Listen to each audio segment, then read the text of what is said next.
નમસ્કાર વિદ્યાર્થી મિત્રો, સ્વાગત છે તમારું સાયન્સ નોલેજ હબમાં.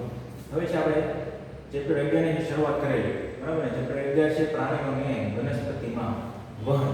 અહીંયા છે આપણે ગયા પાઠમાં છે ઉત્સર્જન વિશે છે જાણ્યા. ઉત્સર્જન કોને કહેવાય? કે શરીરમાંથી જે નકામા પદાર્થો છે, બરાબર, એનું દૂર કરવાની ક્રિયાને કહેવાય ઉત્સર્જન.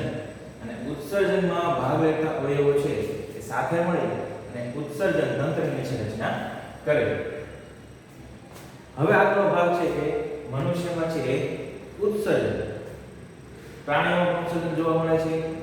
પછી અન્ય સજીવ છે, કોઈ પણ સજીવમાં છે ઉત્સર્જન જોવા મળે. અહીંયા છે આપણે ખાસ જોવાનું છે મનુષ્યમાં ઉત્સર્જન. હવે શરૂઆત કરીએ કે મનુષ્યમાં ઉત્સર્જન છે એની શરૂઆત કઈ થાય તો કે મૂત્રપિંડની રુધિર કેશિકાઓ દ્વારા રુધિર ગાળણની ક્રિયા થાય છે. એટલે પહેલા તો આપણા રુધિરમાં જે છે નકામા પદાર્થ છે એને દૂર કરવા પડે. એ દૂર કરવાની ક્રિયાને કહેવામાં આવે છે ઉત્સર્જન. તો એ કાર્ય છે મૂત્રપિંડ દ્વારા થાય, એટલે કે આપણી કિડની દ્વારા છે રુધિર ગાળણની ક્રિયા થાય છે અને નકામા પદાર્થો શરીરની બહાર નીકળતા હોય. આગળ જ્યારે રુધિર બે મૂત્રપિંડ સુધી પહોંચે ત્યારે તેમાં ઉપયોગી તેમજ નકામા પદાર્થો રહેલા હોય છે. આપણે જે ખોરાક ખાઈએ છીએ, બરાબર, એ ખોરાક છે એ અતિ સૂક્ષ્મ કણોમાં વિભાજિત થઈ આપણા રુધિરમાં જાય. એમાં પણ આપણા રુધિરમાં છે એ નકામા પદાર્થો પણ હોય અને ઉપયોગી પદાર્થો પણ જોવા મળે છે. તો એ ગાળણની ક્રિયા જ્યારે થાય છે મૂત્રપિંડમાં, જ્યારે રુધિર છે ગળાય છે, એ સમયે શું થાય તો એ સમય છે એ નકામા પદાર્થો દૂર થાય અને ઉપયોગી પદાર્થો છે ફરી વખત પાછા રુધિરમાં છે શોષણ પામે છે. એટલે કે જ્યારે આપણું લોહી છે જ્યારે ગાળણ ક્રિયા માટે આપણી કિડની સુધી જાય છે તો એમાં બે પ્રકારના પદાર્થો હોય. કયા પદાર્થો? ઉપયોગી અને નકામા. તો એમાં છે એ નકામા પદાર્થો કિડની દ્વારા છે એ દૂર કરવામાં આવે, જ્યારે ઉપયોગી પદાર્થો છે ફરી વખત લોહીમાં છે શોષણ પામે છે. અહીંયા જે પોઈન્ટ છે કે ઉપયોગી પદાર્થો રુધિર ફરી શોષણ કરે અને નકામા દ્રવ્ય પદાર્થો મૂત્ર સ્વરૂપે છે નિકાલ પામે. ઉત્સર્ગ દ્રવ્ય છે આપણું છે શું છે? મૂત્ર. હવે છે જો આ જે નકામા પદાર્થ છે રુધિર છે એ ગળાય છે, કિડની દ્વારા છે લોહી ગાળણ ક્રિયા થાય, નકામા પદાર્થ છે એ નીકળે છે. એ નકામા પદાર્થ છે કયા સ્વરૂપે અને ક્યાંથી છે બહાર નીકળે? તો નકામા પદાર્થ છે એ મૂત્ર સ્વરૂપે બહાર નીકળે.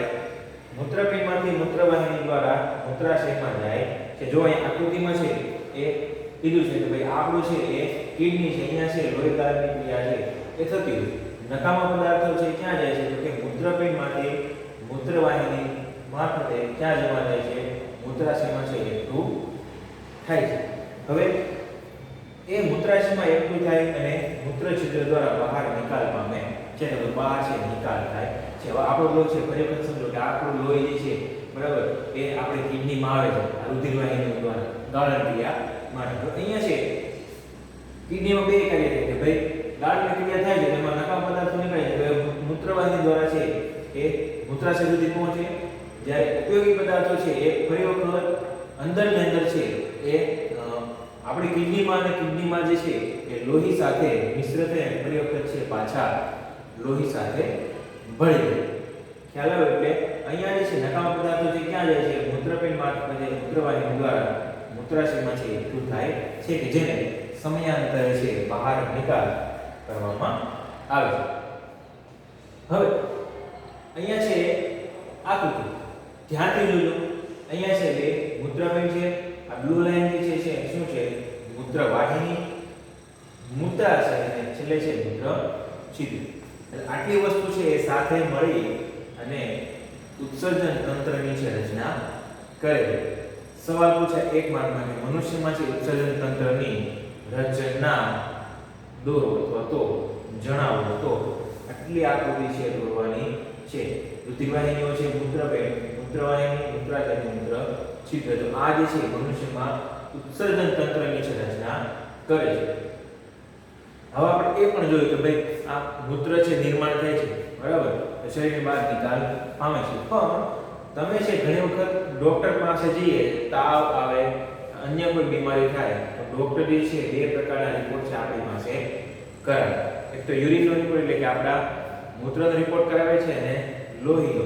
તો મૂત્રનો રિપોર્ટ કેમ કરાવે? કેમ કે એમાં તો નકામા પદાર્થો છે તો કંઈ કરવાની જરૂર નથી. તો એ રિપોર્ટ શા માટે કરાવે છે? તો કે ડોક્ટરને ખ્યાલ આવે કે ભાઈ આપણા યુરિનમાં છે કેટલા પ્રમાણમાં કયો પદાર્થ રહેલો છે. ખ્યાલ આવે એટલા માટે છે ડોક્ટર શું કરાવે છે? આપણી પાસે રિપોર્ટ કરાવે છે. તો આપણા મૂત્રમાં છે કયા કયા પ્રકારના પદાર્થો હોય? સામાન્ય પુખ્ત વયની વ્યક્તિ છે એ કેટલા પ્રમાણમાં છે મૂત્ર નિર્માણ કરતા હોય? તો એ અહીંયા લખેલું જો કે ભાઈ એક પુખ્ત વ્યક્તિમાં છે આશરે 1 થી 1.8 લીટર મૂત્ર છે 24 કલાકમાં ઉત્સર્જિત થાય. પુખ્ત વયની વ્યક્તિ છે તો એમાં 24 કલાકમાં 1 થી 1.8 લીટર જેટલું છે મૂત્ર નિર્માણ થાય. અહીંયા છે એમસીક્યુ નો સવાલ છે કે ભાઈ પુખ્ત વયની વ્યક્તિમાં છે 24 કલાકમાં કેટલા લીટર મૂત્ર છે નિર્માણ થાય? 1 થી 1.8 લીટર જેટલું મૂત્ર છે નિર્માણ થાય. બીજું છે કેવા પ્રકારના પદાર્થો છે એ આપણા મૂત્રમાં રહેલા છે? તો એ પણ એમસીક્યુ નો સવાલ છે, ખાસ ધ્યાન આપજો. 95% પાણી, 2.5% યુરિયા અને 2.5% અન્ય નકામા પદાર્થો. એમસીક્યુ માં છે પૂછાઈ શકે કે મનુષ્યમાં છે એ રહેલા મનુષ્યના મૂત્રમાં રહેલા પદાર્થો જણાવો. તો 95% પાણી, 2.5% યુરિયા અને 2.5% અન્ય પદાર્થો. આ ત્રણ વસ્તુ છે આપણા મૂત્રમાં રહેલી હોય. તો અહીંયા છે એ આ વાત તો આપણે કરી કે મનુષ્યમાં છે એ ઉત્સર્જન તંત્ર છે મનુષ્યના યુરિનમાં કેવા પ્રકારના પદાર્થો છે રહેલા હોય અને કેટલા પ્રમાણમાં છે જોવા મળતા હોય. હવે છે જળચર પ્રાણીની વાત કરવાની છે કે માછલી છે પછી કરચલા છે એ બધા જળચર પ્રાણીઓમાં કેવા પ્રકારનું છે ઉત્સર્જન જોવા મળે? એમના ઉત્સર્ગ દ્રવ્યમાં કયો પદાર્થ છે મુખ્ય હોય? મનુષ્યમાં છે આપણે જો યુરિયા છે એ ઉત્પન્ન થાય છે, બરાબર. જળચર પ્રાણીઓ છે એ નકામા પદાર્થ તરીકે એમોનિયા છે શરીરમાંથી દૂર કરે. અહીંયા મનુષ્યમાં કેમ યુરિયા છે તો એમ જળચર પ્રાણીઓમાં શું રહેલું હોય? એમોનિયા નામનો પદાર્થ છે રહેલો હોય. બીજું એમોનિયા જે છે, બરાબર. હવે માછલી કે કોઈ પ્રાણી જળચર પ્રાણી છે તો એ કાંઈ પાણીની બહાર આવવાના નથી, તો એ પણ ઉત્સર્ગ દ્રવ્ય છે પાણીની અંદર જ છે નિકાલ કરે. એ એમોનિયા છે આપણે જોયું, બરાબર. તો એમોનિયા છે એ એવો પદાર્થ છે કે જે પાણીમાં શું થાય છે? દ્રાવ્ય થઈ જાય છે, મિશ્ર થઈ જાય છે. એટલે માછલી કે અન્ય કોઈ જળચર પ્રાણી છે ઉત્સર્ગ દ્રવ્ય તરીકે એમોનિયા બહાર કાઢે તરત જ છે એમોનિયા શું થાય? પાણીમાં છે શું થાય? દ્રાવ્ય થઈ જાય છે. એટલે જળચર પ્રાણીમાં છે એ નકામા પદાર્થ તરીકે એમોનિયા છે.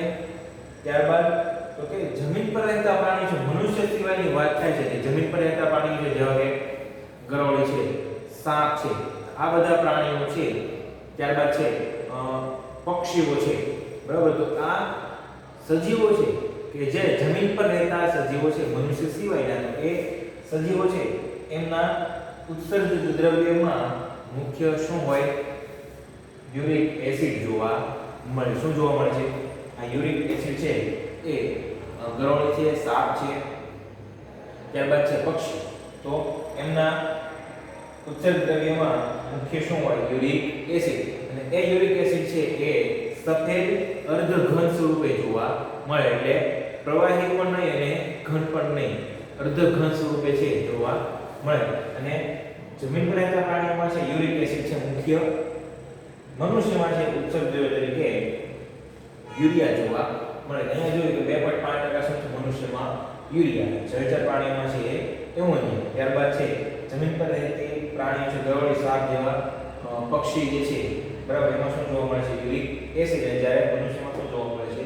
યુરિયા મુખ્ય દ્રવ્ય તરીકે જોવા મળે છે. એટલે અહીંયા છે એ મનુષ્યમાં ઉત્સર્જનની વાત છે આપણે પૂર્ણ કરી. ત્યારબાદ છે જળચર પ્રાણીની વાત કરી. જમીન પર રહેતા પ્રાણીઓ ગરોળી, સાપ, પક્ષી જેવા પ્રાણીઓ છે એ બધા છે યુરિક એસિડ છે, મનુષ્યમાં છે યુરિયા. હવે આગળના લેક્ચરમાં છે વાત કરવાની છે ડાયાલિસિસ ની. આગળના લેક્ચરમાં છે આપણે વાત કરવાની છે. તો અહીંયા છે એ મનુષ્યમાં છે ઉત્સર્જન પૂરું થાય. ખાસ ધ્યાન રાખજો કે અહીંયા જે છે એમસીક્યુ છે આટલામાંથી એમસીક્યુ છે ખૂબ જ પ્રમાણમાં પૂછાય શકે. આકૃતિ છે પરીક્ષામાં પૂછાય મોસ્ટ આઈએમપી છે. આકૃતિની છે 2 થી 3 વાર છે ઘરે પ્રેક્ટિસ કરવાની. નમસ્કાર.